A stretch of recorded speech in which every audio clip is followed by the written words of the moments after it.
and welcome to Media Lit, where we treat each piece of media like great literature. I am your host, Randy Elaine, and joining me as always is Kris Ingersoll. Hey doll, merry doll, ring-a-dong dillo, Tom Bomb, jolly Tom, Tom Bombadillo. How you doing, sir? Now, with that little regalement, I'm wonderful, buddy. I'm just straight tickled. Feeling warm and ready to pod with you. How are you? Fantastic. It's been a hot minute since our last pure literature episode of the podcast. I'm fired up. We've got a great guest, and this is one we've been talking about for a while. Absolutely. But before we can get to it, we've got a little bit of housekeeping because to the podlings at home, we don't know half of you half as well as we should like. And we like less than half of you half as well as you deserve. But we want to change all that. And it starts with an open inbox. Ladies and gentlemen, you can reach us at media.slash.lit@gmail.com any old time.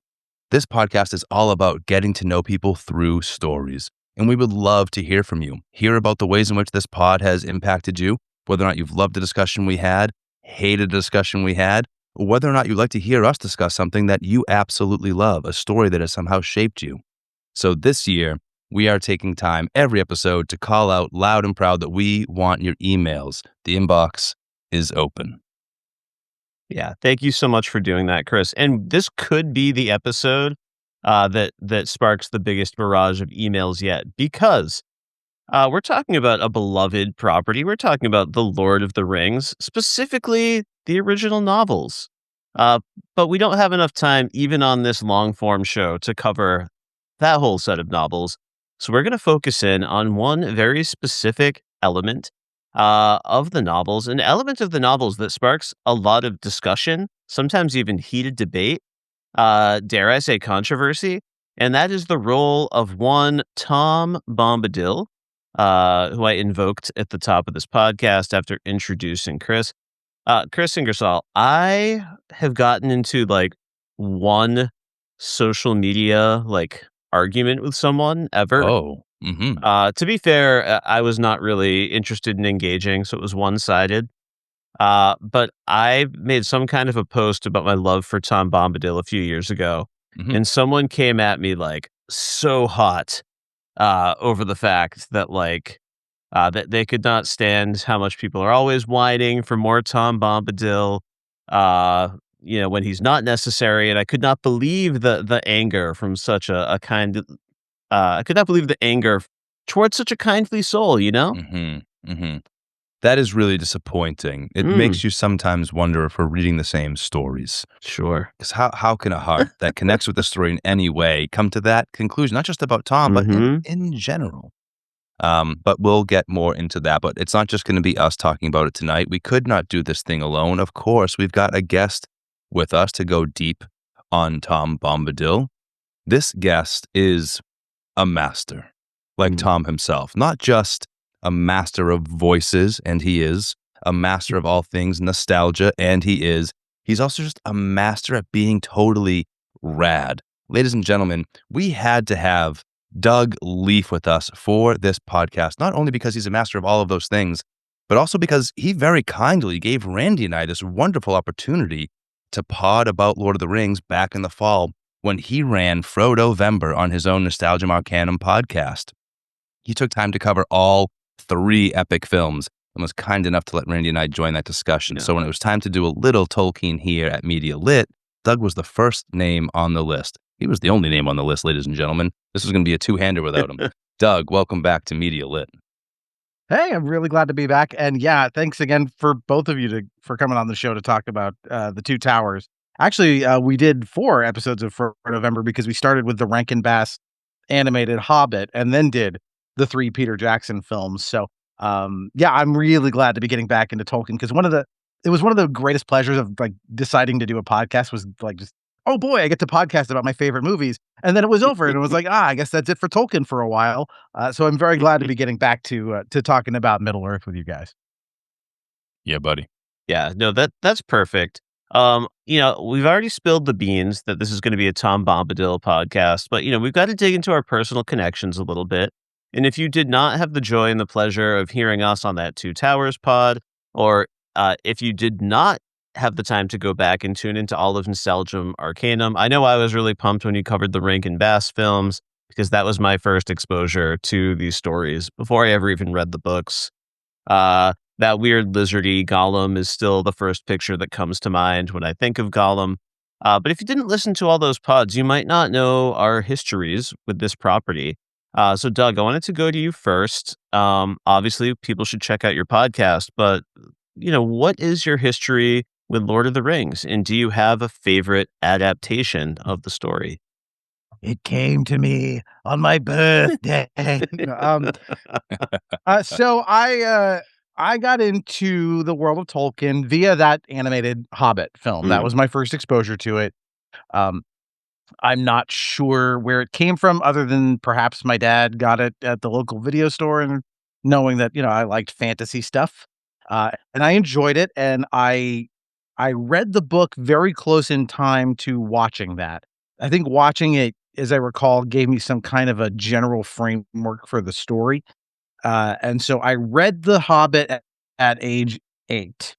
And I was very proud of myself for being a precocious enough 8-year-old to have made it through this, 300-page novel. And then I found out, oh, there's more. There's like more stories about this ring of his. How interesting. And I had this copy of Fellowship, and I picked it up, and I was like, dude, I just got through 300 pages of The Hobbit. I don't got time for reading this. Like, this is too much. I'm 8. I want to play the NES. That's where my head's at. And then I kind of didn't really do anything with Tolkien much until the Peter Jackson film for Fellowship came around in 2001.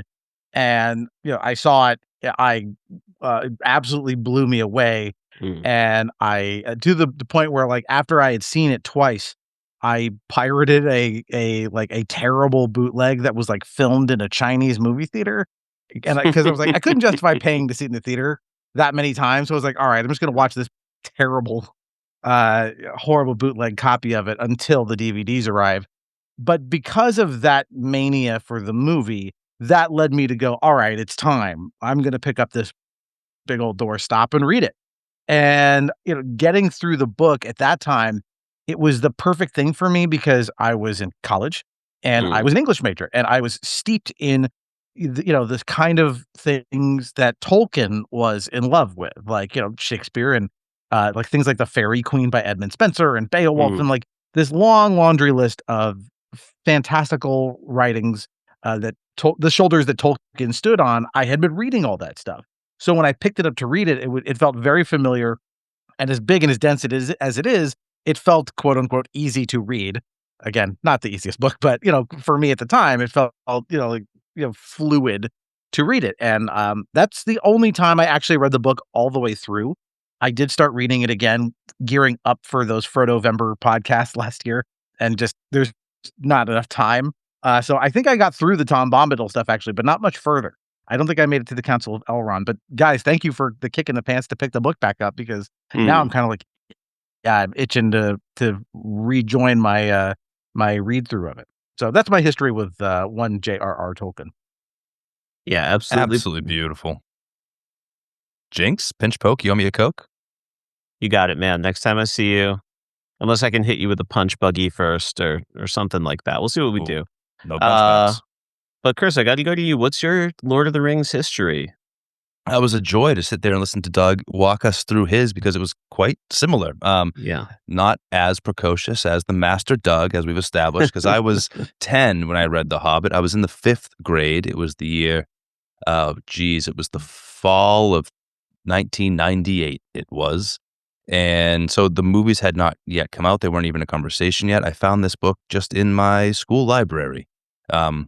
As a kid does, I sort of was made curious by the cover. I loved the runes on it. I was already into things sort of mystical and otherworldly and ancient. And so the cover of The Hobbit, that, colored illustration, it's blue and it's green. There's runes around the edges. It's a mountainscape.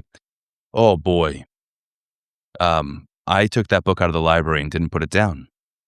I finished that 300 some odd pages in the 5th grade, and I I had never read a story like this before.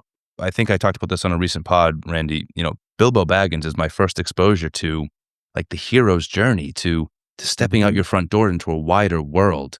I remember reading Tolkien and the way he described hobbits. And at 10 years old, not being certain if I was reading something pseudo-historical. Like, does this, are these legends that are otherwise established? Like, he's speaking with so much authority about these hobbits as if they are a thing that exists in the world. My imagination was just on fire, and I wanted to know more if these hobbits were informed by other legends, how they're related to other like little folk I'd read about in stories, leprechauns and fairies and things like that. And it led me to become so curious about Tolkien himself. I remember even his signature, that stylized JRRT that just emblazoned in my young mind. So then it wouldn't be until, as the films were set to come out, 2001, I scored a collected edition of all 3 Lord of the Rings books in one bound volume. It had the cinematic ring on it from the films. So Doug, I too went from yeah, I read that. I definitely want more of this world. I was like, oh, because I wasn't just holding Fellowship. I was holding Fellowship and Towers and Return. Okay. But I was like you, Doug, I was quite proud of myself. Quite proud.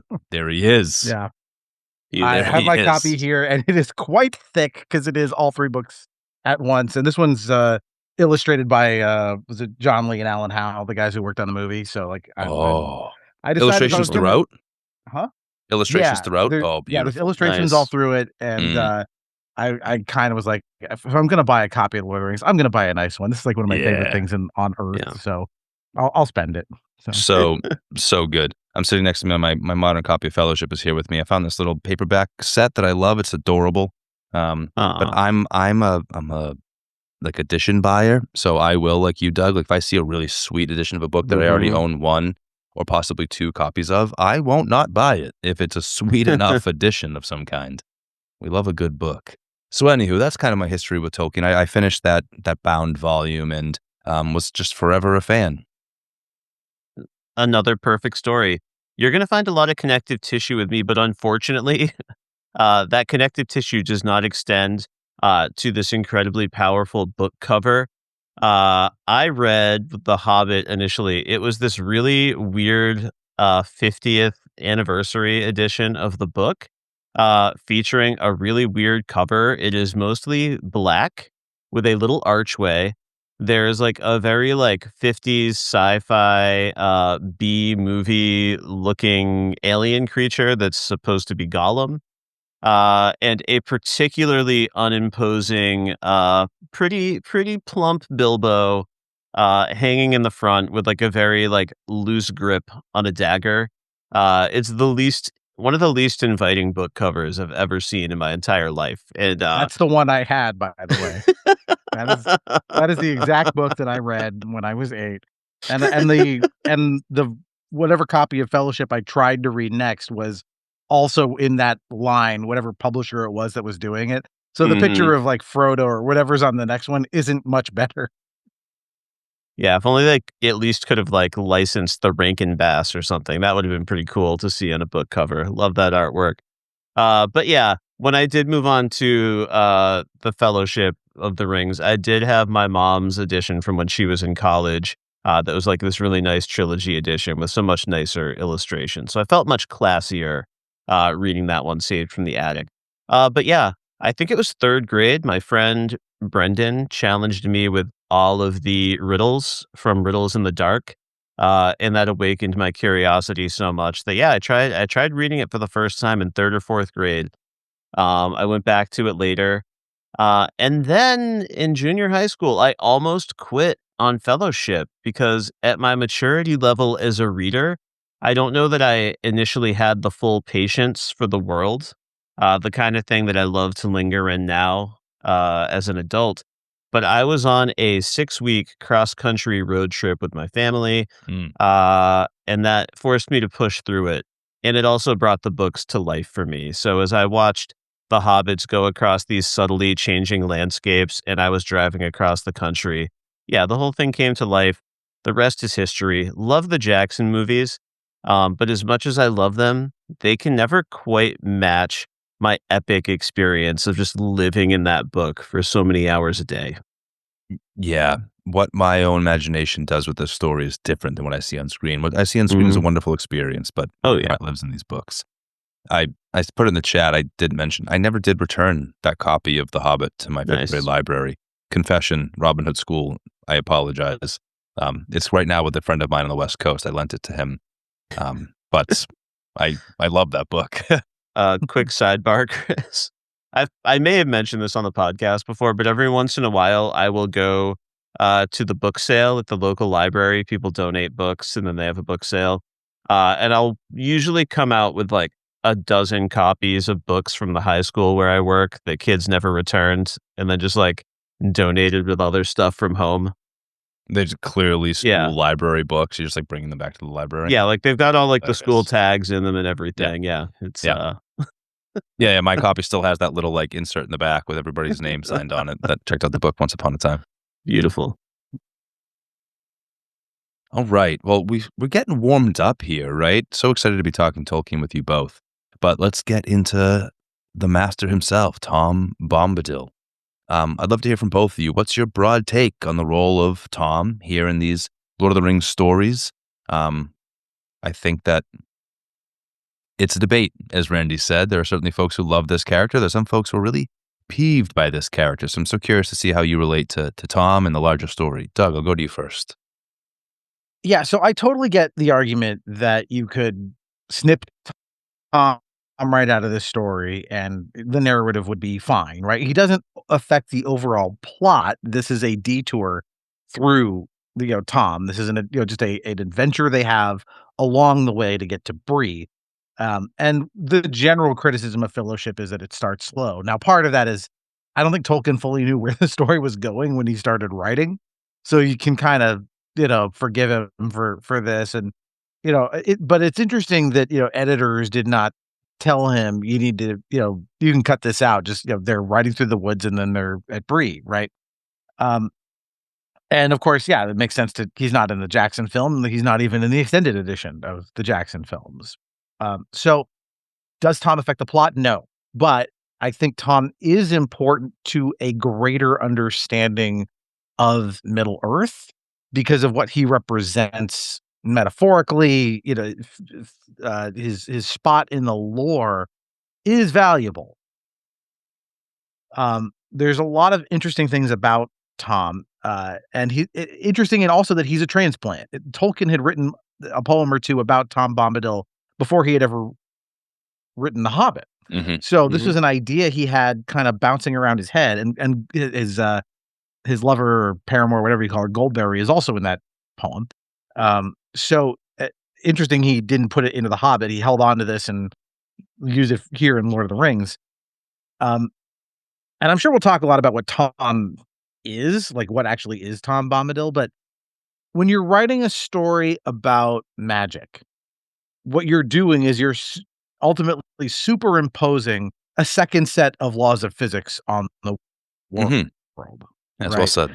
And they are naturally going to be fantastical and unbelievable, and they're going to allow impossible things to happen.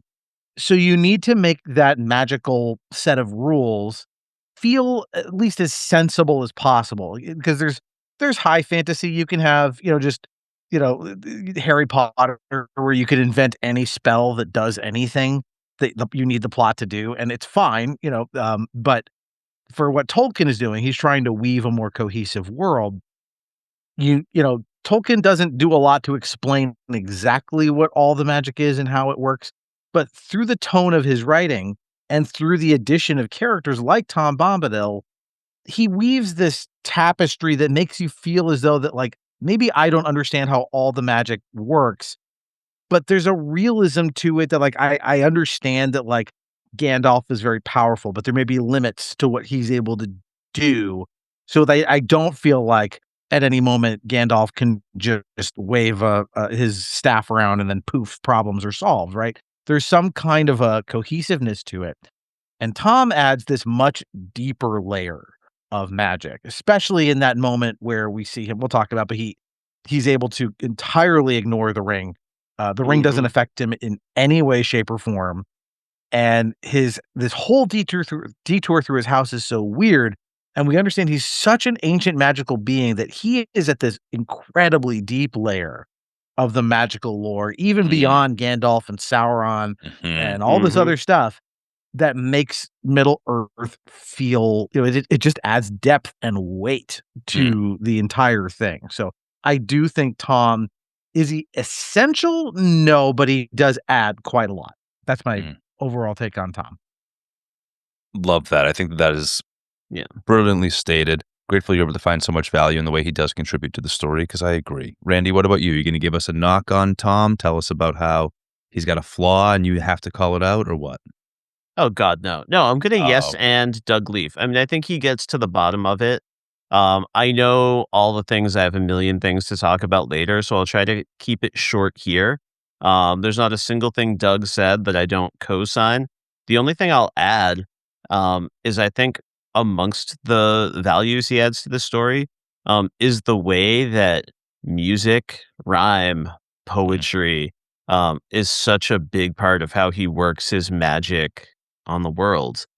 The songs, the poetry of Middle Earth are the things that are the most lost when you adapt this story into film. The moments where that's been done and done well are few and far between. And again, much like the cutting of Tom Bombadil from the story, I understand why it's hard to sell those elements, but Tom Bombadil makes them work. He makes them feel magical. He gives me the sense of scale and time and space. That's a big part of why the story is so epic. I think the story is better for the fact that I felt like I had to journey through the first 100 pages when I was in 8th grade. But yes, you need 'em. absolutely. It's better for it. This is a journey. Journeys take a long time, and they're worth spending time in them. It sort of reminds me of in Clerks 2, shout out Kevin Smith. There's a pretty good takedown in a debate of like which is better, Lord of the Rings or Star Wars. And they do a really fun, takedown of Lord of the Rings because it's just all walking, and they're mocking how it's walking. You stare at a tree, then there's more walking, description of a rock, and more walking. Yeah, and it's awesome. It's really fantastic. And Tom is such an important part of that because ultimately underneath all of this, for the same reason that we need to be reminded of the Shire so that we know what it is that we're fighting for, that there's something worth saving here. Tom is this essential comment on the world itself. It's establishing the idea that this is a beautiful creation, that there's something here inherently. Look at this happy, merry being and his love Goldberry, who live in the woods in a little hut under hill. It gives you hope that this world is good and is worth fighting for. He's a sign that it's worth taking time to have a good meal and to sing a long song, have a wonderful conversation, to sleep in a really deep feather bed with wool blankets. If those things aren't worth it, then what are we fighting for? Why care about the ring at all? And so he's just like intrinsically linked to all that I think Tolkien is trying to say about his world. I do also think that he gives his aloofness. Like, I think it's really wonderful that Tolkien chose to include a character who he's not just like not affected by the ring in a way that we're trying to understand his power scale. That's not what it's about. It's about this aloofness, this idea that he's just sort of a being unto himself. And that despite how desperate the situation seems, how a being like Gandalf tells us this is the most important thing that could be happening in Middle Earth, actually, there might be something bigger than even that. If this guy, who's eldest, can exist and be unconcerned, that's like an eternal perspective, right? Yeah. And tapping into that eternal perspective gives us reason to hope. I'm a big Iluvatar guy. Shout out Eru. I've got in the Kenya mode here, it says, then Iluvatar spoke from the Silmarillion. Nice. Right? In the Silmarillion, we see Iluvatar bring forth creation in partnership with his sub-creators, whom he's conducting in an orchestra. They're making music. So it seems quite purposeful for me that Tolkien would want to include this character who is so closely linked to music, as you said, Randy. And as you said, Doug, he's a part of the deep, deep magic, the creation magic that informs this world. So I don't know, man. Learning about a world isn't just about learning about the things that happen in it. It's about the fabric that makes it what it is. For me, he's as important to this story as any point in the plot along the path to destroying the One Ring. He doesn't work in a film. I get why he was left out. Sure. But I don't think the books are the same. I don't think this world is the same without him. Yeah. You know, you guys, I think Randy, it was you when you guys were over talking about Two Towers with me. You made a comment that stuck with me. You said we were talking about like kind of the deep evil in the world that is on full display in that movie. But how the Ents represent like a deep goodness. And Tom is like kind of that times 10 because and Peter Jackson does a brilliant job. We'll probably talk about it, of taking one of the things they did in the film adaptation that was really, I think, astute was they took things they really liked and thought, well, we can't quite use it the way Tolkien does here, but we don't want to lose this idea. So they might take an interesting line that is either Tolkien narrating or one of the characters says, and they give it to another character to say at another place in time. So there's a thing that Tom says here that Treebeard says in the movie. There's all sorts of things like this that are moved around. But all of it to this kind of purpose, again, of like this idea that like the world is ultimately good. And, you know, this idea of like as that Tom represents this like simple comforts, you know, music, joy, resonance with nature, harmony with nature, like literal harmony in terms of music, but also, you know, living with it. Like he represents this like absolutely like bedrock goodness to the world of Middle Earth that I think the character, it's important that our four hobbits have this meeting with him because it will inform what happens to them later in the journey. And there's little places where Tom gets referenced later, like, you know, at one point, I think in the Council of Elrond, someone floats the idea of like, what if we just gave the ring to Tom? And Gandalf shuts that down, I think. Yeah, he'd lose it. Yeah. Care less. Yeah, he'd lose it. Yeah, exactly. Yeah. Of course. And then at the very end of the book, yes, Gandalf is there to visit with Bilbo and Frodo and take them to the Grey Havens and ultimately to Valinor. But he's also there on an errand, and he talks about how he's going to spend some time now that his mission is done, he and Tom can have a good long chat. Yeah. And the fact that Tolkien decides I need to still, you know, go back to this character, like there's something important this character represents that I can't just forget about him, you know, after this primary encounter is over.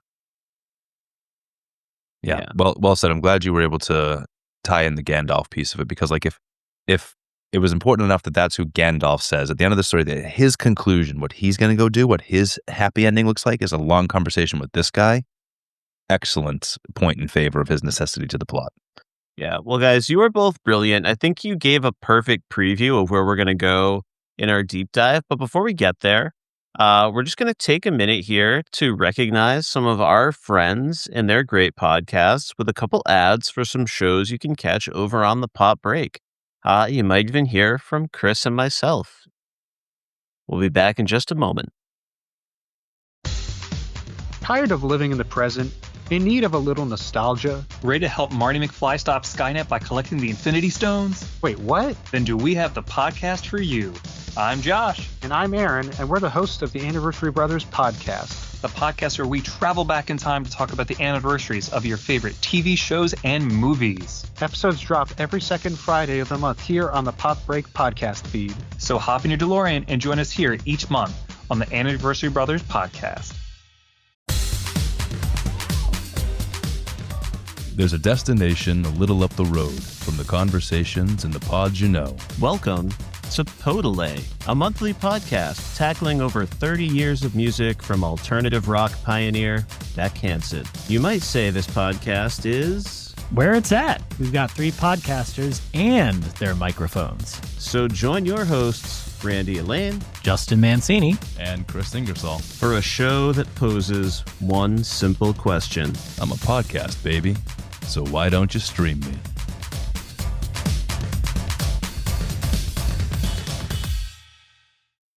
All right. Please check out all of those shows and welcome back to Media Lit. As we mentioned earlier, we are here to talk about the role of Tom Bombadil in The Lord of the Rings, The Fellowship of the Ring, the novelization, the original text.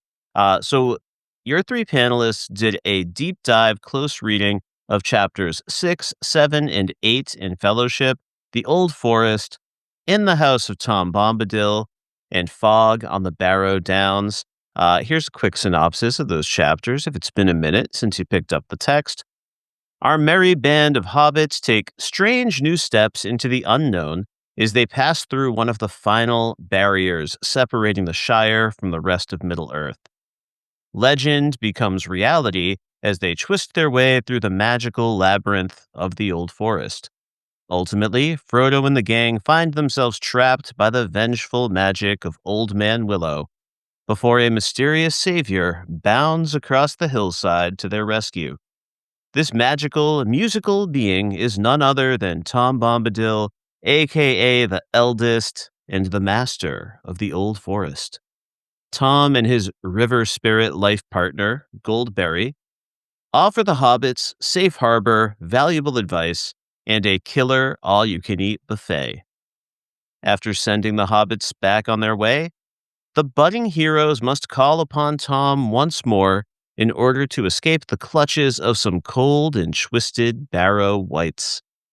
As they bid farewell to Tom Bombadil, they also bid farewell to the final safe border of their lives in the Shire.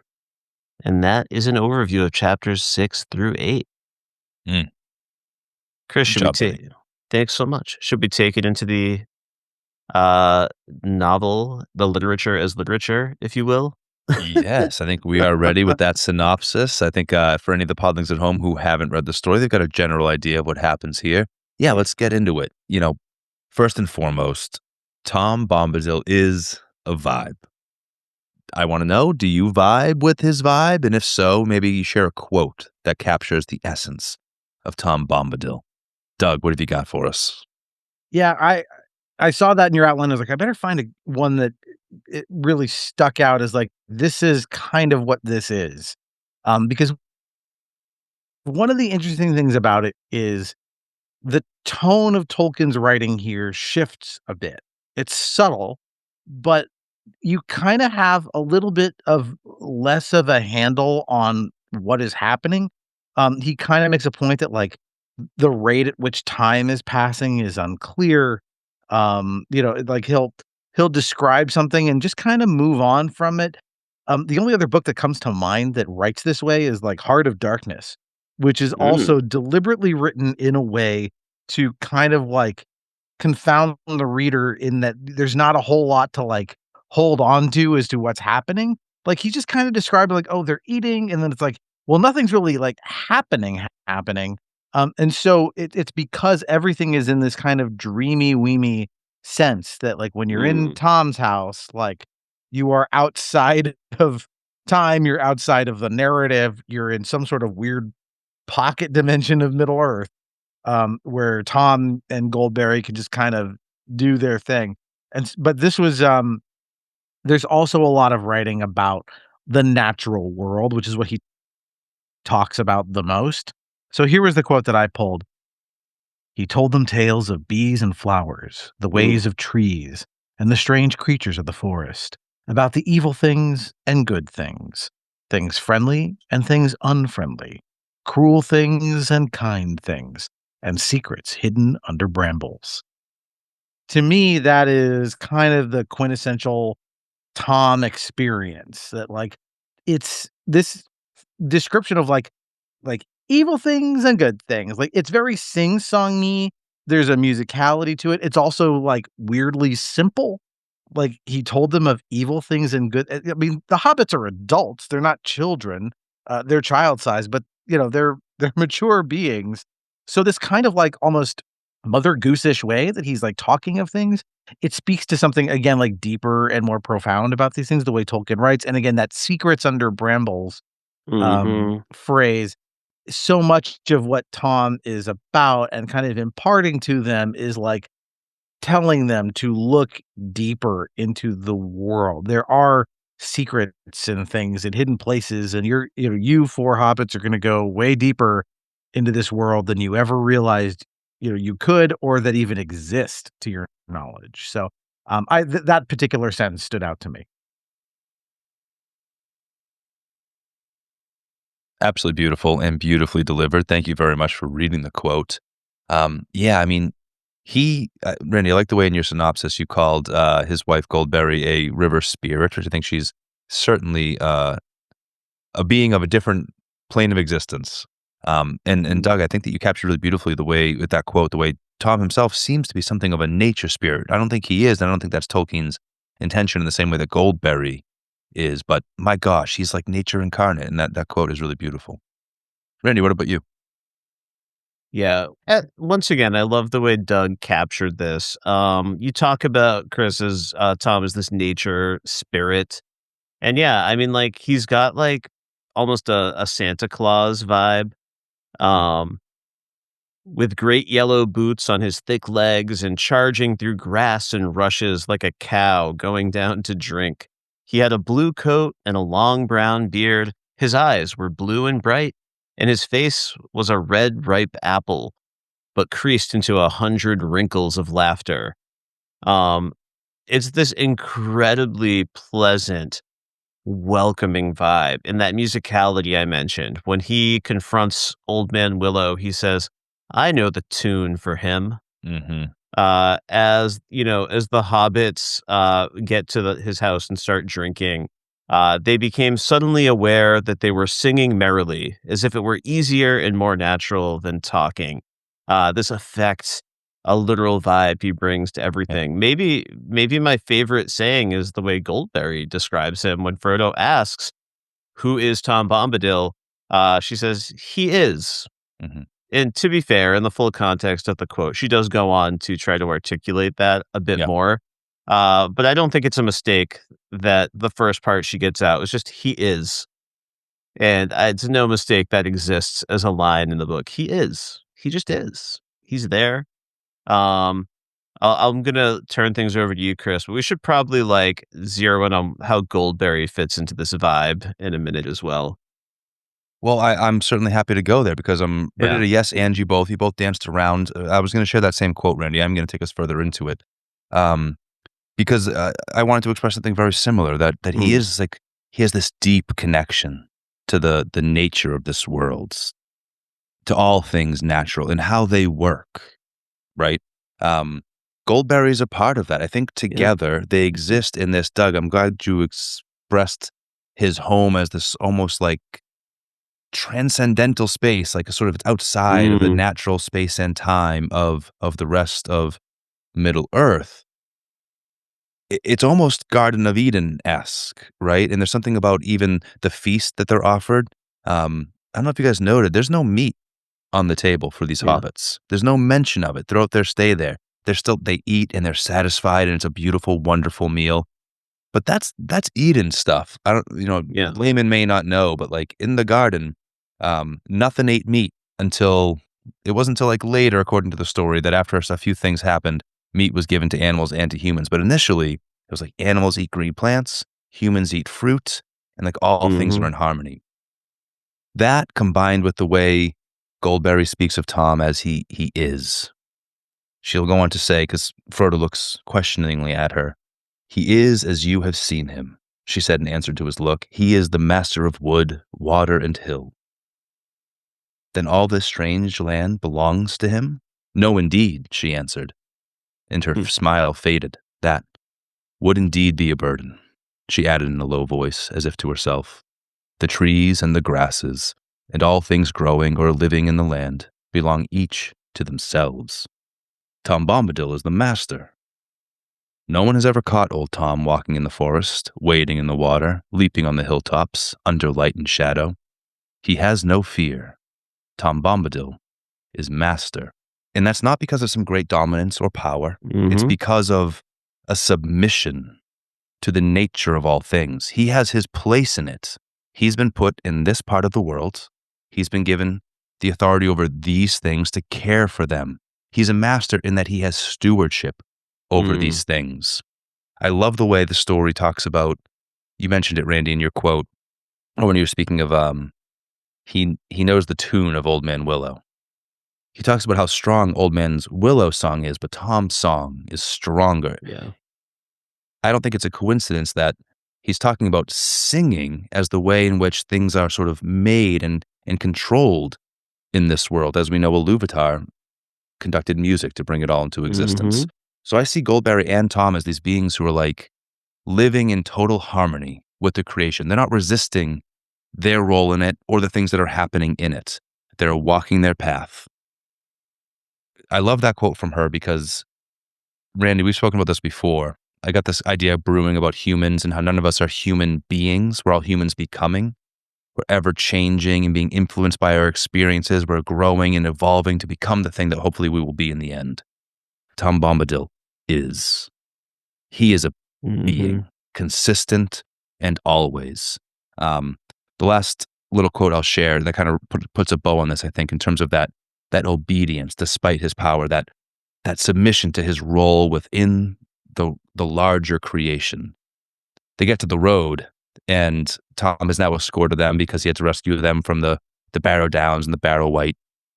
And they're so desperate that he would come with them to the Prancing Pony, at least that far, and have a few more drinks with them. But he says, Tom's country ends here. He will not pass the borders. Tom has his house to mind, and Goldberry is waiting. He's unmoved by anything outside of his world because that's not his place. There's a separate part where he'll say earlier, he's telling Frodo that it's time for like bed, and the next morning they got to talk about the next day. He says, Tom must show you the road and make sure you don't wander. As if it's assigned to him as a purpose. Not that he will or he's willing to. Tom's going to help you. Tom must. Almost as if all of this, he says earlier they were waiting for them because they've gotten word, but almost as if all of this was him walking out his purpose, according to Iluvatar, in the grand orchestra, in the grand orchestral piece that is all time in Middle Earth. So yeah, I vibe with Tom Bombadil. Yeah, the vibe, really, the music is a huge part of it. I mean, music is all throughout these stories. Like they're constantly showing you where, the characters will break into song, or there's a poem or something that one of them is singing. And sometimes when you adapt The Hobbit, you have to put all of them in there. But music as power, magical power, is important. And this clearly is Tolkien kind of doing his own spin on what he would have certainly known about, was just this concept, this ancient concept of the music of the spheres. This very ancient idea that the planets in their orbits are actually situated on literal spheres that are turning in the cosmos, and as they harmoniously rotate, they create a kind of vibrational music that is essentially like angels singing, that kind of stuff. That concept would have absolutely been known to Tolkien, and his version of that is like literally singing things into existence. Yeah. And Tom is interesting because, as you said, right, the Silmarillion kind of gives this basic creation myth that there's Iluvatar. He creates his group of Maiar, these sub creators that have different functions. One of which goes on to become Sauron. There's a whole like hierarchy and a history. Valar and Maiar. Even right, orders of basically cherubim and seraphim. Just with different names. And Tom is also outside of that because it's not clear exactly like when does he come along. He calls himself the Eldest. He talks about being present for the creation of like the first tree, things like that. So he's unbelievably ancient, but it's not clear that he has a job. Like it's not like he's the rest of the Valar and things that Iluvatar creates. They're like the smith. They have like a just like Greek gods. They kind of have like a function. Tom does not. Like, Yeah. it's not clear that he predates them. He doesn't have an obvious duty to carry out. He's really on the outside of all of this. And Tolkien, as far as I know, and granted, I haven't read every scrap of stuff, but he never answers that question. Probably for good reason. It's better to not know. It's a Mm. wonderful mystery. It's like, why did Iluvatar create this being? Did he create this being? Does he Mm. even predate that? Who the hell knows? He's just this entity that, as you said, he is. That's it, and so adding this musicality that like that, he's obviously connected to it because as you said, Tom uses music to achieve whatever he wants to achieve in the world. It's usually by singing at it, both with the Old Man Willow and then with the Barrow Wights and later on. So it's this interesting idea that like the deepest magic in the world is Mm. tied to something as joyful and again intrinsically harmonious as music. Like I think that whole vibe of that, as you're having this dreamy, hippy dippy escape with Yeah. Tom, it's all built in and around musicality. Yeah, and that even extends, to this relationship with Goldberry, right? I talked about Tom kinda careening down like a cow to the water, whereas everything with Goldberry, it's fluid, like the song of glad water flowing down into the night. The sound of her footsteps was like a stream falling gently away downhill over cool stones in the quiet of the night. So smooth, so flowy. And at one point, they're kind of setting the table together. And we get this line: "So fair was the grace of Goldberry, and so merry and odd the caperings of Tom. Yet in some fashion they seemed to weave a single dance, Mm. neither hindering the other." But yeah, this guy can live in harmony with the world. Yeah. And there's something about being close to them, I think, that Mm, awakens that same sense of purpose in our hobbits. We don't spend as much time considering the inner monologue of Merry Pippin or Sam, but we're very much in Frodo throughout this experience. I love that he has these seemingly prophetic dreams while he's there. Like he kind of dreams of Gandalf being rescued by the great eagle off the top yep. of Saruman's tower, Isengard. He then, I think, dreams of himself even perhaps passing towards the Grey Havens, Mhm. um, almost as if, like, simply being amongst these people who are so close to the deep magic, like, it puts them in touch with their purpose. They Yep. become more themselves. I thought of that first when Frodo bursts out when he meets Goldberry. It's not that just he has, like, a crush, like, he's not just, like, taken by this, like, Mm, beautiful, ethereal being.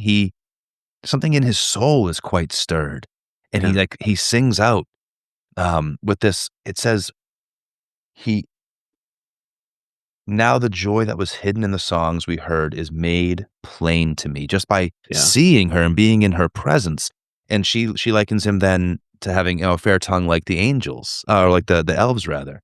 Yeah, there's something about being near them that brings out the essence of the beings they interact with. Beautiful. Well, guys, I think we covered that vibe really well. We've already started to hint at why Tom is so important thematically, but before we get a little bit deeper into those really specific moments that sold that to us, I just want to take a minute. It seems like we're a pretty united front here, that there is value to Tom Bombadil. Uh, so I just want to say, like, could we make the case uh, that he is pretty effective in strengthening the plot, even without theme? Plot wise, things that are coming later, how is this section with Tom Bombadil essential in a more direct way? Kris, you ready for me to throw it right back to you? I mean, yeah, but I don't wanna disappoint you because I think this is where I'm going to maybe draw a distinction in Love it. nomenclature, like a little, I'm just gonna uh, mince my words here. He isn't super relevant to the grand plot of the novel. He's deeply relevant to the story Mm-hmm. of the trilogy, of this novel, and the next two. I think that that's made quite plain by Peter Jackson's very effective adaptation of this story to film. Really, the story is well told, or the plot is well captured in those films. And through it, he's able to communicate much of the story. But I would say some of the story is lost in those films because of the loss of Bombadil. Instead, we rely on things like the messaging of the Shire to understand sort of what we're fighting for here. We put our hope in other things, but I think it's all driving towards this sort of feeling that Bombadil first establishes when you're reading the book. So honestly, Doug, I thought you said it really well earlier. You can if you're a deep nerd, it's important that they get some swords there. Merry even is given a blade of a man who once was meant to fight against the Witch King. That very blade will be later used against the Witch King. Very cool. Mm-hmm. But that doesn't matter to the actual mechanics of the plot of the story. They could have obtained their weapons anywhere. They will obtain other weapons later. Doug, you said it really well. They could run through the woods, be spooked by some you could even have Old Man Willow because they're spooked in the woods, and just get right to the prancing pony, just back to the road, and skip everything in between. And the plot still works, right? The plot still makes sense. A to B to C, rising and falling action. But our characters, our story would not be the same. Yeah. Beautiful take, Kris. Doug, how about for you? Can you argue a plot value to Tom Bombadil? Or maybe you want to take a similar pivot into story versus plot, which I think was a cool distinction Kris made. Is there a larger bearing on this experience? So I think I agree with Kris. Mm-hmm. You know, whether you want to call it story or themes or things like that, that is where Tom adds the most value. And and again, the films are proof. You can cut Tom out and it works, right? Like you don't have to have this happen. It's not like Tom shows up at the Battle of Helm's Deep to do something important. That he's now we wouldn't know where he came from. But he does help in that this is the hobbits on the precipice of the wide world, right? This is the last time, for the most part, they will know much in the way of creature comforts. It's this, a Rivendell, and that's kind of it. They don't go to too many nice places after this. I mean, even Lothlorien is more intimidating than it is nice. And so this is the last chance really for them to kind of have this sense of like, hey, buddy, it's going to be okay. There's a good world here. It's worth fighting for. And when you get all these mirrors later, when the hobbits are talking about, the importance of the natural world, when it's Merry and Pippin trying to convince the Ents to get off their asses and do something, or it's Sam literally saying there's good in this world and it's worth fighting for. I do think there is some resonance in understanding that they had this experience with Tom. It adds, as you said, value to the world that they are trying to save beyond the mere fact of like Hobbiton is nice and people eat a lot of pie. It's that's great. It's good that we have their homeland that they're fighting for, but they're also fighting for all of Middle Earth and all of the goodness in it, not just the goodness that exists in the Shire, not just the goodness that exists in Tom Bombadil's orbit, the plain, like, decent people of Rohan and Gondor that they meet. All of this is tied thematically to, again, all of the roots in this run deep, and they run through Tom to a certain extent. So having them have this experience, I do think pays dividends. And I think one more bit of proof is, like I said, the way bits of this are cannibalized for other parts of the movie, that even Peter Jackson felt like this concept, this language or this idea, we still have to rescue it from these chapters, even if we're not going to do them straight up. But yeah, it's that line that Gandalf says to Pippin in Return of the King, where he's describing what's death like. And he says, well, the gray ring curtain of the world peels back and it's all turns to silver glass, and you're riding over a green country. It's here in Tom Bombadil's section where Frodo dreams of that. And so this idea, like, this has to be captured. So we'll have Gandalf say it. There's the section where he talks about the trees being angry, and that line about gnawing, biting, breaking, hacking, burning, destroyers and usurpers. That Tom is talking about how the the forest is old and angry and feels that if it's being abused.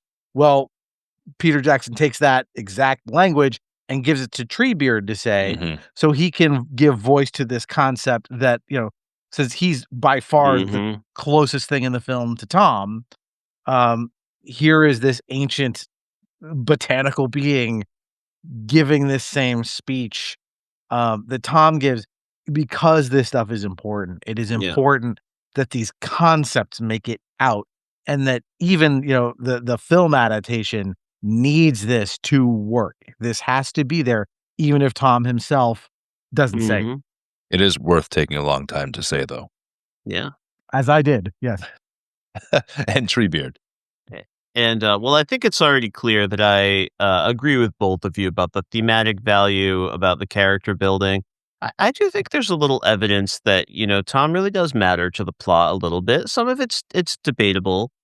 Some of it's like simple foreshadowing, all this stuff about the forest definitely primes us to take the Ents more seriously later on in the story when we meet them. I think if you're someone who went to go see the Peter Jackson movies and you're not like a fantasy person and you're thinking like they weren't for me, I think probably meeting those big talking trees might not have worked for you. But man, oh man, if you've been through this whole experience and learned about how magic works in this world, those Ents are going to really work for you. There's little stuff like the moment where all the hobbits have a dream, and then like sort of the voice and presence of Tom and Goldberry soothes them and calms them. But we get Sam's unique sort of strength. He's able to resist Old Man Willow, and after hearing those very stressed out dreams, you just cut to, as far as he could remember, Sam slept through the night in deep content, if logs are contented. Which sounds like a little bit of a shot at him, like, there's not much going on upstairs, but we know that's not true of Samwise Gamgee. And he has this presence and strength of mind that makes him a powerful force in this world.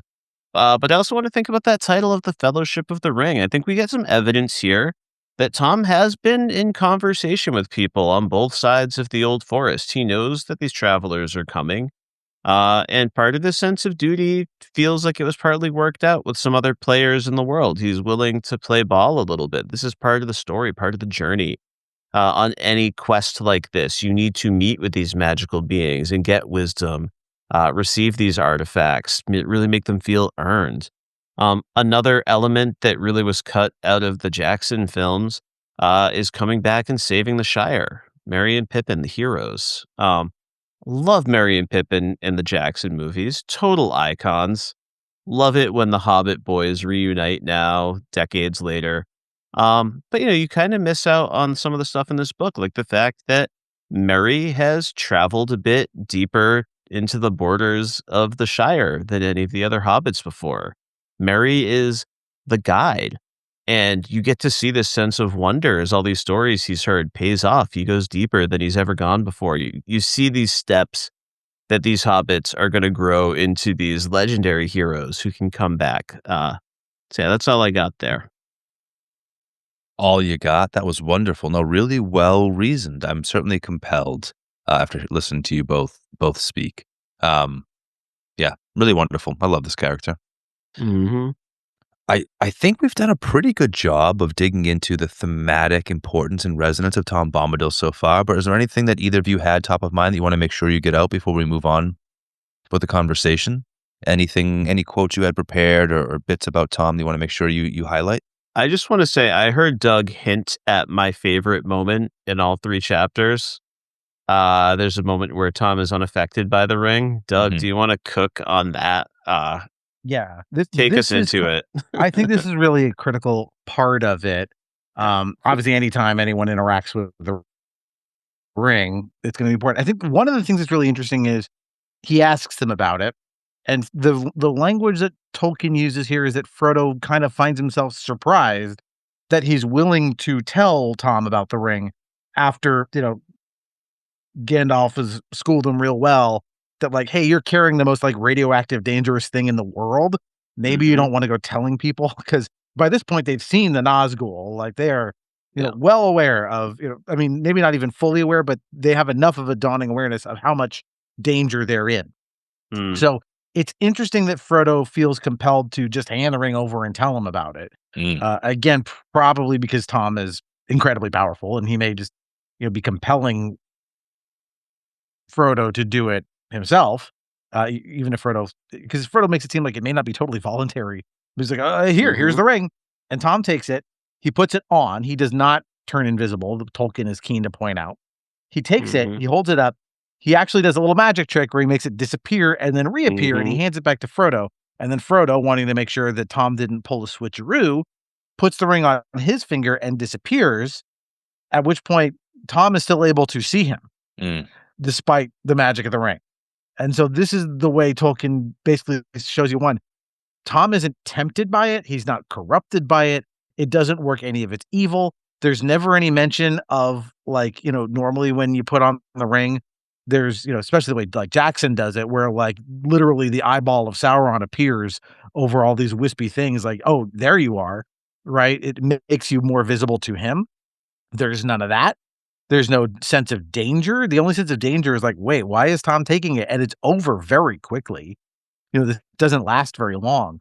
But the whole fact that Tom is unaffected by it, he's not tempted, he doesn't turn invisible, and he can see Frodo, tells you, again, he's in some class of being beyond Sauron and Gandalf and every other magical being or creature we've heard about or will meet in this story.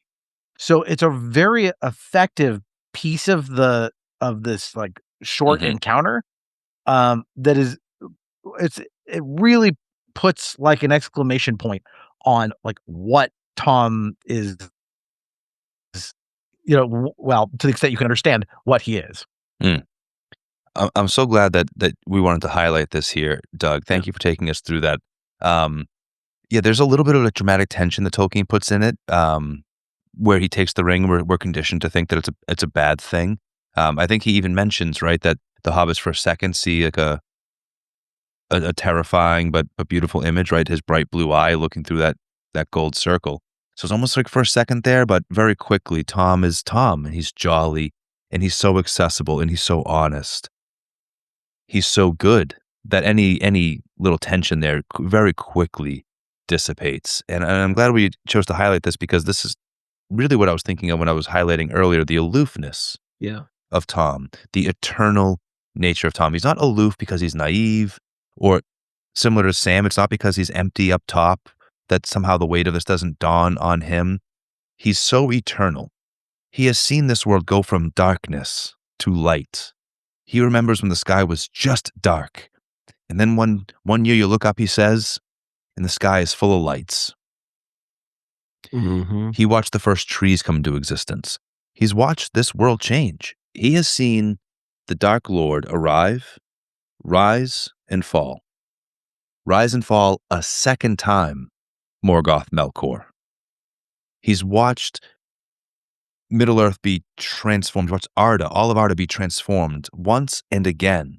And if he is really deeply linked to the magic, to the song of Iluvatar's creation, then he knows that there is a second music coming, even more beautiful than before, right? We know this world is going to be remade on the other side of the darkness, of the discord.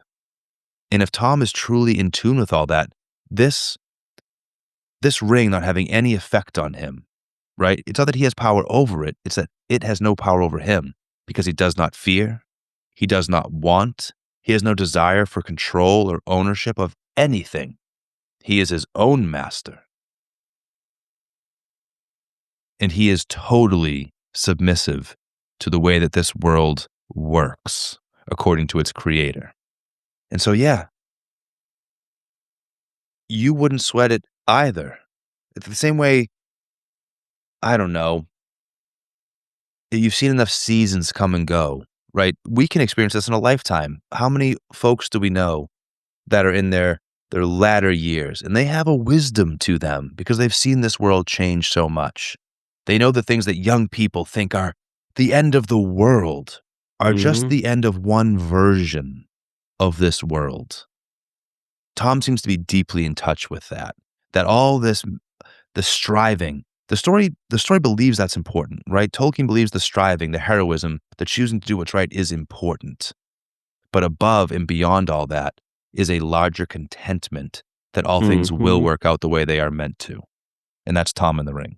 Yes, preach, Kris Ingersoll. I had some quotes here in my book. I wasn't sure how I wanted to work them in until just now. This hopefulness in Tom Bombadil that you speak of when he saves the hobbits from the Barrow Wights.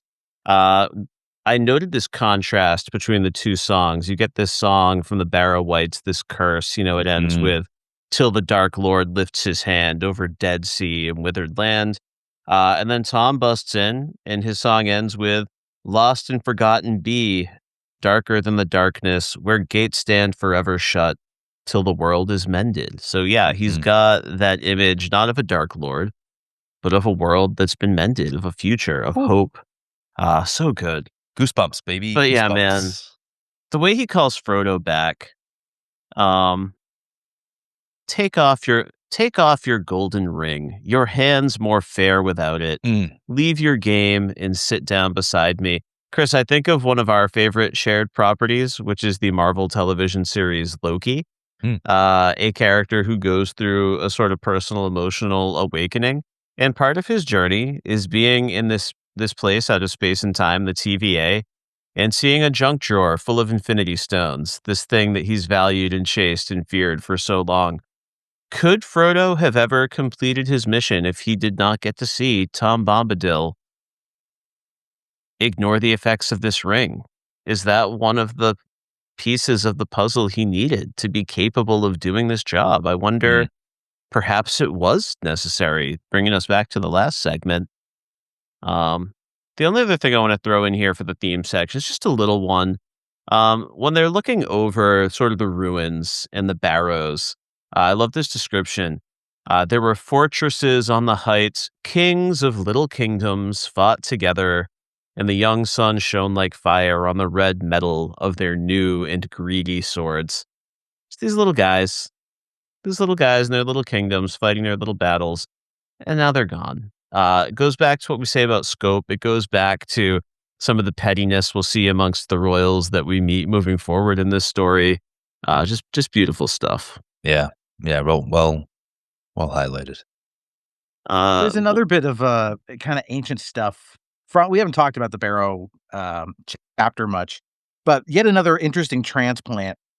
There's a moment in Two Towers where Gollum is kind of talking to himself in the Dead Marshes, and Frodo approaches him, tries to talk to him, and Gollum kind of tries to kind of shy away, and he starts singing this little verse to himself. And it's a slightly altered version of this, which is the song that I believe the Barrow Wights say, which is this: "Cold be hand and heart and bone, and cold be sleep under stone. Never more to wake on stony bed, never till the sun fails and the moon is dead." This idea of time lasting until literally the moon and the stars are used up and gone. So again, it's this idea of darkness from this chapter also leaks into other things in the film, because I think even just having Gollum have this little moment, kind of links him with these creatures that were clearly once men and are now some kind of corrupted spirit. That's more or less what Gollum is in a way. So I like that, again, you've got the Barrow Wights using a form of music, just as they talk about Old Man Willow having a tune, and then Tom has the anti-tune to fight that. So I just wanted to call it that, again, yet another interesting little transplant. Yeah, love that. I love the way they use those, because Melkor, right, the first Dark One, it's music. He's playing music, but it's discordant. It's a different type. Yeah, love that. I love what we're touching on here. That somehow, I really love they put those words in Gollum's mouth, Doug, and that you highlighted that back to the Barrow Wight. The idea that sort of some of our characters, our bad guys, Tolkien has given us a good guys and bad guys world. Our bad guys believe in a world that is coming to an end. All of this will go away someday, and in the meantime, you must get as good as you can. Yeah. And our good guys. What lies ahead when sun has failed and moon is dead. Oh dear, master of voices. Yes. Our I good had to get one guys. in there. Our good guys believe in a world that will be renewed, and so their belief is that in the meantime they must do the most good that they can, not get the most good that they can. I love that. Love that we got there. Guys, I've had the vision of this episode and this assignment for quite some time, and it's been like an even richer conversation than I could have hoped. I think we dug into all sorts of themes, and we've got at least one more chance to sneak in a few more. We, throughout this conversation, have been making some references to literature and popular culture that comes to mind as we reread these chapters. But I know I've got some more on my list. I'm curious what else you guys were hoping to talk about here. Doug, any other literature or popular culture that you can't help but think about when looking back on these chapters? Well, there's two things that come to mind. These are both things that I think probably would have been in Tolkien's head. One is obviously the Green Man, this mythical being, and especially like English folklore, but it takes forms in lots of different cultures. Again, nature personified. And so I think, that has to be in the mix. The other one that I thought of was, of course, Tolkien was very good friends with C.S. Lewis. And so I think Aslan the lion also, there's a connection there. And I realize Aslan is way more Jesus-y than Tom Bombadil is. But Aslan also kind of like, he's godlike. He sort of appears and then disappears in strange times. He helps our heroes out, but again, also connected to the deep magic of Narnia. So I would imagine that these two would be influencing each other, given that they were friends and kind of writing stories that occupy the sort of same fantasy space. So those were the two I thought of. Beautiful. How about you, Kris? Doug, you took the words out of my mouth. I'd been waiting for the opportunity to mention Aslan here and C.S. Lewis. Tolkien famously does not prefer an allegory, really doesn't care for it. C.S. Lewis very much likes an allegory. So I think they use these characters quite differently, Aslan and Tom Bombadil, but they come from a similar place, this desire to express something deep and ancient and just sort of true about the way the world works, both of these characters. They use that similar motif of song, right? Aslan sings Narnia into creation in The Magician's Nephew. So yeah, took the words out of my mouth there, Doug. Of course, I was thinking of Aslan. I'm thinking of the Bible throughout. It's impossible, despite Tolkien's expression, this is not an allegory. He was a devout Catholic. And so the ideas that are in his head are clearly, at least partially informed by his time in Christian stories, in Judeo-Christian stories. And so it's impossible to read these chapters, to read the character of Tom and not be thinking of, as I said, the Garden of Eden and sort of expressions of what an ultimate recreated paradise might look like and what our role as stewards might look like within it. And then lastly, sorry if this is like wicked left field, Randy. No. You guys Simpsons fans? You ever think that Ned Flanders makes you think of Tom Bombadil? All right, let's go. I definitely know, but I want to hear this so desperately. Well, no, I mean it's I can't. Tom serves nachos Flanders style. That's cucumbers and cottage cheese. Super sexy Tom Bombadil. It's his distinctive, like, it's the way he speaks. Hiddly hi there. Ned Flanders is such an overly friendly, and it's not because he's naive or dumb. Ned Flanders just kind of is in a lot of ways. And the way he goes about greeting everybody might as well be Tom Bombadil's sing-song. So yeah, little Ned Flanders in there. Lord, I've done all the stuff in the Bible, even the stuff that contradicts the other stuff. Guys, you're nailing the assignment. You can tell I love this character because I'm going to hit some of my favorites. I'm pretty sure I've mentioned all of these things at some point on the pod in the past. No Gatsby's tonight, Kris, but one book I love, I don't know if either of you guys have read it. It's The Hidden Life of Trees by Peter Waldebin. You've mentioned it before. Yeah, he's a German forester, literally the steward of an ancient forest in Germany, or at least he was. And he wrote this whole book about kind of positing that trees have more of a social structure than we tend to think of them having. And it's this really beautiful text. And he talks about things that have that are at least based in science. I'm sure not every scientist you lined up in the world would draw the same sort of social conclusions that Peter Wolleben does. But the way that trees do communicate through these networks, these fungal networks, and share information, all this stuff. So this idea of Tom Bombadil tapping into the language of trees. Doug brought up vibrations. That book is just very inspiring and fascinating to read. So I was thinking of that. I went all the way back to Chaucer. You need a world with a Tom Bombadil in it. I think of The Wife of Bath's Tale. When she is setting up her tale, her intro is, "When good King Arthur ruled in ancient days, a king that every Briton loves to praise, there was a land brimful of fairy folk. The elf queen and her courtiers joined and broke their elven dance on many a green mead. Or so was the opinion once I read, hundreds of years ago in days of yore, but no one now sees fairies anymore.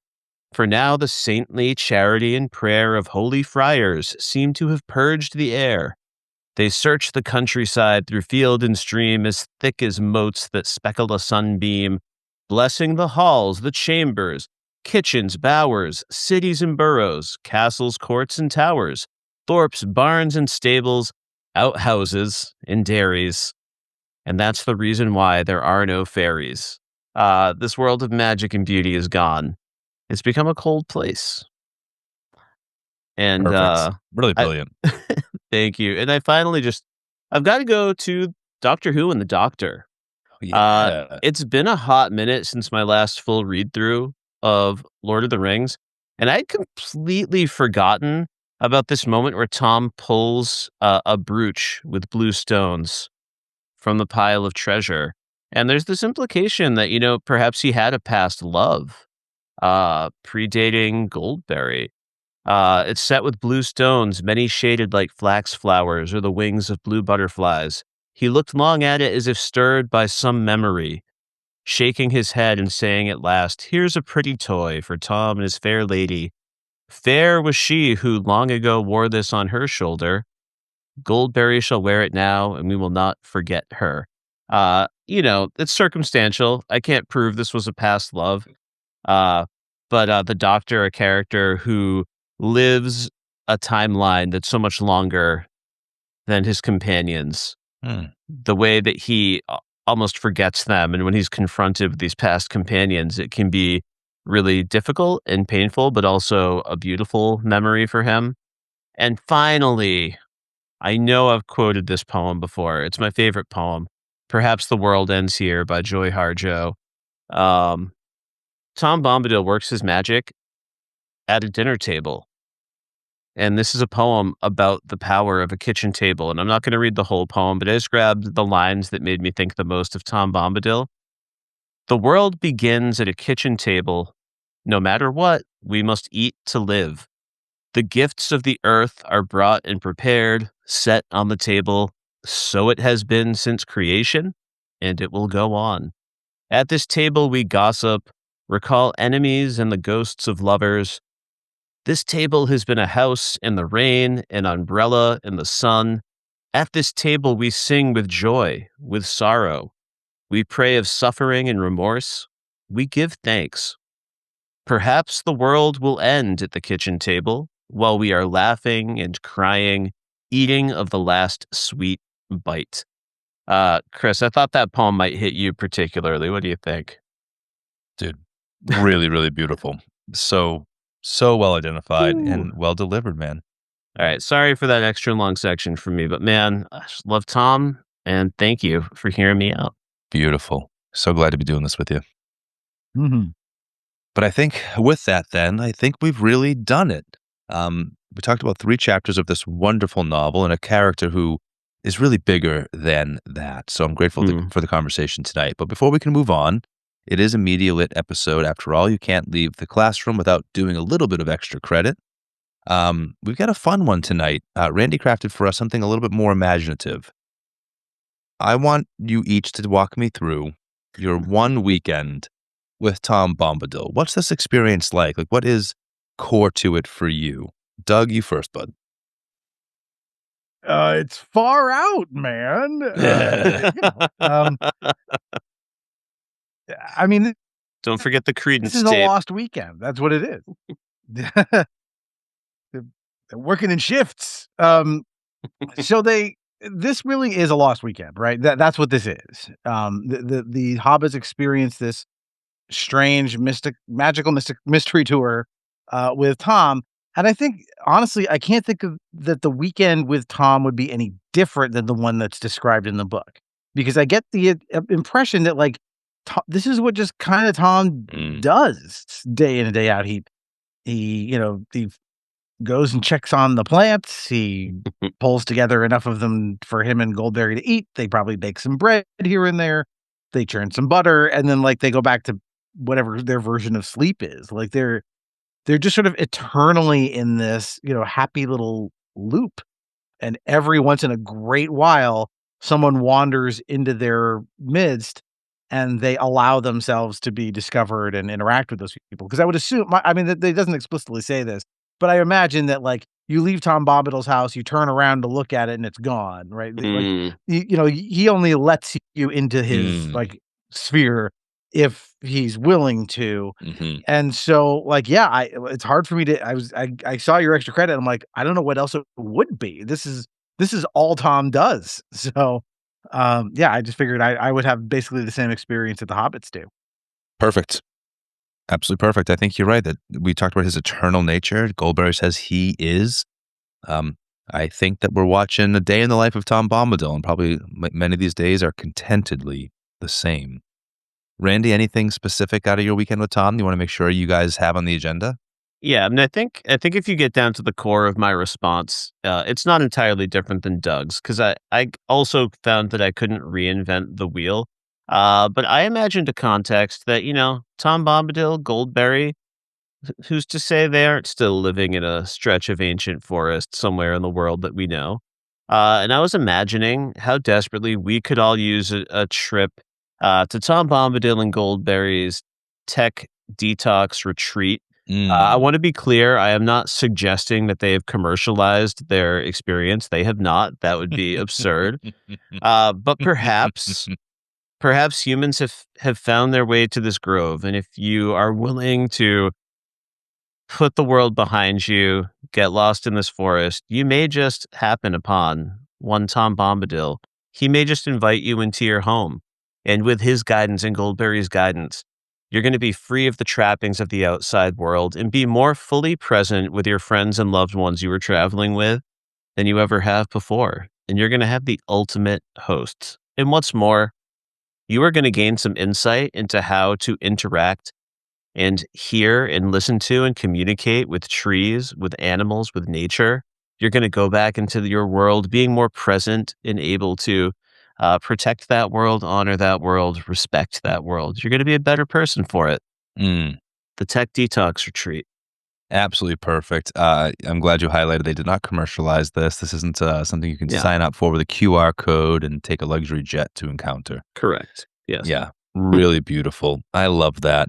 I'm thinking similarly to you both, except because, like, to your point, Doug, we highlighted earlier that Tom doesn't leave his country. He's got the bounds of his land, and so we're not going to go on some crazy adventure together. That's not what we do with Tom Bombadil. It's very much here within this land of his country, as he calls it. For me, I was thinking more about, though, how we'd spend that time when we're not inside the house, right? I want to be an early riser with Tom. I don't want to be like the hobbits who lose sleep in the night and then sleep past the light. I want to be up on those hilltops bounding in the dawn. Tom Bombadil is very much a character that, like, I aspire to. On this side of my life, this version of my existence, I don't expect to attain that, but it's at my very best. I hope I reflect some facets of the way Tom Bombadil relates to his place in the world. Similar to, I can't believe I didn't say this in the pop culture section, Uncle Iroh.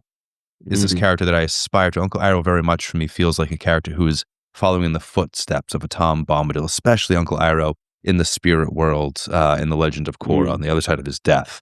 So while I'm with Tom, I want to be in something of an apprenticeship mode, if that's what he is willing. Like, I just want to walk alongside of him and do what he does. I want to learn the songs of birds and the deep ways of bees. I want to understand the way the willow is connected to the fern, is connected to the reed in the water. I would love very much to lose myself and to lose all sense of time, much like the hobbits. Was it one day or many that they spent there? They don't know. One meal or many that they missed. For a hobbit, that's miraculous, right? I want to be able to give over to that sense of surrender and just, walk with him, as we might imagine ourselves walking in the garden, right? So, very much so, the bees and the birds are top of mind. Kelly and I have been watching this new bee special that Nat Geo has put out. I'm not sure if you guys have seen this, Secret Life of Bees. Very compelling stuff. Hidden Life of Trees, Secret Life of Bees. Love it. It is beautiful, compelling stuff. And I noted there was honeycomb on the table at Tom's feast. And I imagine he has a great relationship with the bees. And so I would love to walk that part of his day with him. Absolutely perfect. I'm so glad that we all kind of tapped into this same sort of really pure magic of Tom Bombadil. It's in keeping with our conversation. Kris, the only thing that bums me out when we do a true literature episode is that I have to think a little bit harder to make sure I get to still hang out in my prop cave or bring this literature into the real world. When we did our Poe episode back in October, we crafted tattoos that we might get based on the story. But today, I want something I can hang on the wall of my imaginary prop cave. So my question for each of you is, which moment / quote or sequence would you be most likely to commission as a painting from a favorite artist, and where might it hang in your home, office, or, as I mentioned, imaginary, bigger on the inside prop cave? Doug Lief, I'm going to give you first crack at this one as our guest, as is tradition. What's your painting going to be? So between that first encounter with the Hobbit and seeing Fellowship of the Ring in 2001, I fell in love with the music of Led Zeppelin. And one of the things Zepp did was really take this story and bring it forward, and also really just, you can see the fusion between like arch fantasy concepts and sweet ass metal, right? Like so we talked, for example, when you guys were on the Two Towers episode, about Gandalf slaying the Balrog on top of the mountain, and like how epic, and like put it on the side of a van. Yeah. So to me, if I'm going to commission, panel van art is where you go with Tolkien. So to me, the thing I want is Tom versus the Barrow Wights. Because what's cool about it is, yes, the Barrow Wights are, metal as fuck. They are an Iron Maiden cover. But Tom is like jolly Norman Rockwell Santa Claus. Yeah. And I love the idea of like putting those two things together, because here these are, these creeping, hideous creatures, whatever you want to envision them. And then here's this guy in his bright blue jacket and yellow boots, just like, ha, ha, ha, ha, singing at them. And I think that would make a really cool image. And as for where I would hang it, above my bed. That's where it goes. Yeah. I love this, dude, because I'm picturing like, they describe how the light pours in, because Tom is literally like pulling down the walls of this barrow, right? So I love like how that image would show that contrast. Tom lit by the sunlight that's pouring in, that he's torn in their little cave, and the dark, slithering, crawling evil there with him. Wonderful. Raising his right hand, he said in a clear and commanding voice, "Wake now, my merry lads." Yeah, that was on my list as well. So dope. Tolkien rock playlist, Doug. Yes. Curated, because you gotta send that to me. I will. Yeah, I'll listen as well. Send it to me in the darkest depths of Mordor. Kris, how about you? What's your painting? My painting. Now let the song begin. Let us sing together. of sun, stars, moon, and mist, rain and cloudy weather. Light on the budding leaf, dew on the feather, wind on the open hill, bells on the heather. Reeds by the shady pool, lilies on the water. Old Tom Bombadil and the river daughter. Give me that. I would give that to the artist and say, please create. Gorgeous. I would like all of those things made manifest on a beautiful canvas to go in the sitting room of my prop cave. This is a space that I want to spend in meditation and calm. It's a space for long reads, maybe a clear, cold glass of water that's so pure, it reaches your heart like wine. And this painting on the wall. Dude, you nailed it. I love your picks, guys. Like, they were both on my list to a degree. I didn't have your exact pick, Kris, but number 3 on my list was the Barrow Whites. Number 2 on my list was just going to celebrate Goldberry. I maybe imagined her amongst her water lilies. But you guys left me my number 1, and it is the moment of Tom looking through that ring. The blue eye looking through the ring. Perhaps we've got the hobbits looking on in awe and confusion. I love you, man. For folks listening in audio format, Kris just lifted his ring up to his own wonderful eyeball and recreated that scene for me. But yeah, like, that is the moment in all of Lord of the Rings that most helps me understand the full epic nature of this ring, exactly like where it's placed in the hierarchy of power it exists. And it's the thing from reading this book for the first time in 8th grade that I really remember the best from Fellowship. That made such a big impression on me, even the very first time. So thank you guys for leaving that for me, but I think we all nailed the assignment. I wish I could have a whole haul of all these paintings. Well, guys, we finally made it to the end of our chat. Doug Lief, we knew you were the guy for this conversation. But I didn't know exactly how you were going to surprise me tonight. But I was not surprised that you came prepared. You knew your stuff. You were dropping Silmarillion on us.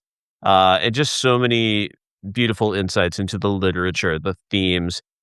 You got us deep into this conversation on the first question. And we were so lucky to have you here. Thank you for being here tonight. Yeah, Doug, My snaps pleasure. and flowers, snaps, snaps.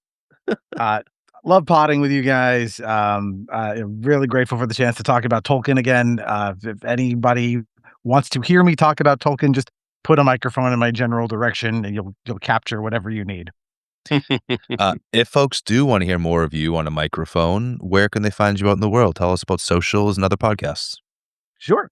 So my primary podcast that I do is Nostalgium Arcanum. I know the spelling is honked, but you got to find it. They'll put I'm sure Kris and Randy will put the information in the show notes, but that is a weekly pop culture retrospective show. So the guests come on and they bring whatever topic they want to talk about. Could be a movie, a book, video games, personages. Like we've done some on like particular stand-up comedians, whatever the thing is that they're still obsessed with 30, 40 years later, they come on and share with me why they're still obsessed with that thing. So that's a good time. The other show, my other main show is called Playing by Ear. I do that every other week with my wife and brother-in-law, and it's a music show. So each week, one of us brings in a different album and we dissect it track by track to talk about what we like and what we don't like. So that sounds like a good time. Go check those out. And then the other show I'm on is a Patreon show. You got to go to patreon.com/stillloadingpod, drop a few bucks, but once a month, me and Josh Koval from the Still Loading podcast, we get together and we do a show called Still Muppeting. So we talk about different Jim Henson things in rough chronological order. So in May, we're covering Muppets Take Manhattan. So we've already done episodes on a few of the Muppet things that preceded this. And then coming up in June, we're doing Labyrinth. So okay. And one you've already done. We've already done we did the Dark Crystal in March. So I know you guys love that one very much. So I mean, the origin of podlings. It's true. Yep. Love that. Definitely got to check it out some more. My daughter has become recently obsessed with the Muppets. Nice. Yes, big thanks to Sabrina Carpenter and Seth Rogen on the recent Muppet special. Tonight, she tried on The Muppets for the first time, The Muppets, period. Mm-hmm. The one with Jason Segel? No, that was the Oh. film. This was the attempt at a show that was like The Office, but The Muppets. It was like a behind-the-scenes production mockumentary. It's not good. She loves it. So. Okay, I'm glad she liked it because that one's so cynical and like aimed at a slightly more adult audience. But I'm glad she still had a blast. She just loves her Muppets, man. That said, she's got to listen to your show. She's got to get more Muppet, more Henson recommendations. Absolutely, we're doing it all. Doug, you rule. Thank you so much for being with us, buddy. Appreciate you. For the podlings at home, if you want to hear more from Randy and I, more from Media Lit, first and foremost, there's a little subscribe button. Whatever app you're listening to your podcast on right now, to follow, a subscribe, give that thing a click, and then you will never miss any of the fantastic podcasts that we publish twice a month. There's both the main Media Lit title as well as our fantastic new venture with Tyler McCarthy, Remedial Rewatch 101. It's a community rewatch podcast, folks. So like and subscribe anywhere you get your pods. But we're also on all of the socials. We're on YouTube. We are on Instagram. We are on Twitter. You can follow us there. Just search media/lit podcast and you will find us. Also linked in the show notes are going to be our website, where you can find all sorts of fun information about Media Lit, learn a little bit about Randy and I, find some back catalog stuff. So don't sleep on the website. And last but not least, as I said at the top of the pod, the inbox is open, folks. We would love to receive a few emails, homework assignments from you, a few of your own thoughts on Tom Bombadil and why he absolutely rules, a few thoughts on Doug and why he absolutely rules. So email us at media.slash.lit@gmail.com. Thank you, folks. Kris, you are the best for doing that. I should probably really rewrite this outline to give you more of a breather after all those pitches. But you know, like, where else can folks find your work? Because you are a busy podcaster and just general interesting human being out there in the world. So where else can people find you and hear your voice? Thanks, bud. So yes, I love you for making me a podcaster here on Media Lit. But besides Media Lit, I'm also the co-host of Batman by the Numbers on the popbreak.com. This is a once a month Batman podcast. We just go deep on all things Dark Knight. I've got my co-host Dan Cohen with me month over month and usually a cadre of guests. We do rankings and drafts and deep dives on comic books and films. So check us out at Batman by the Numbers on the popbreak.com. I'll leave the last one for you, Randy. For me, I'm also an actor and a voice actor. I'm a father and a husband. You can catch me doing those things on Instagram or Blue Sky at Kris_Ingersoll. And that's Kris spelled like Kringle. Beautiful. Kris, thank you so much. We already shouted out our friends at the Pop Break earlier in this episode, but you can find me over there doing all sorts of stuff. I do some writing at the Pop Break. I've been doing a lot of coverage in the Game of Thrones universe. Whenever we get some new surprise Bluey, you can see me writing there. So love writing for the Pop Break. Most importantly, you can follow me on the Pop Break podcast feed on a little show called Podolay, which is a deep dive into the discography of Beck Hansen. And in fact, in June, you should be able to hear Doug Lief joining us for a conversation about Beck Hansen. So be on the lookout for that. And finally, in 2026, the Pop Break, we'll see if they live to regret it, but they handed me the reins to some extra weeks in their schedule and asked me to put together some very special episodes. So you can find our March episode in which we drafted our dream streaming services. You can look back on our April episode where we drafted Star Wars crews from across the Star Wars canon and timeline to celebrate May the 4th. And we got some more fun coming for you there. Where do you want to find me online? Find Media Lit. And where you find Media Lit, you'll find me. And I would love to hear from you as well. Guys, folks, thank you so much for being here with us tonight. It's been a pleasure, as always. Tom's country ends here. He will not pass the borders. Tom has his house to mind, and Goldberry is waiting.